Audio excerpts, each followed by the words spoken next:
সেই বিকালে বেরিয়েছি বন্ধুরা, এই আসলাম। তো আসার পথে দেখো সন্ধ্যার টিফিন কিছু আনলাম, কি আনলাম চলো শেয়ার করব। আগে ফ্রেশ হয়ে নিই, তারপর আসছি তোমাদের সামনে। এই তো দেখো কি কি আনলাম, কিছু বিস্কুট আনলাম, তারপর সিঙ্গারা আনলাম, গরম গরম সিঙ্গারা, তার সাথে চাটনিও আছে।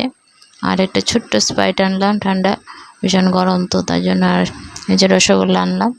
তারপর ছেলের জন্য, ছেলের পছন্দের এই যে ইলিশ মাছের পেটি, মানে সন্দেশ আর কি, এগুলা 2 পিস আনলাম ছেলের জন্য।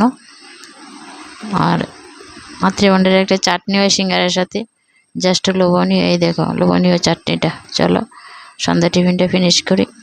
তো বন্ধুরা চলে আসলাম সন্ধ্যা টিফিন ফিনিশ করে। তো দেখলে তো কী কী আনলাম। তো আজ জমজমাট হলো সন্ধ্যা টিফিনটা। বাইরে বেরোলে একটু ইচ্ছে হয় যে কিছু বাড়ির জন্য নিই, মানে খাই আর কি। আর এমনিতে তো বাড়িতে থাকলে সন্ধ্যায় চা বিস্কিটই হয়। তো চলো টাটা, আজকের মতন ভালো থেকো।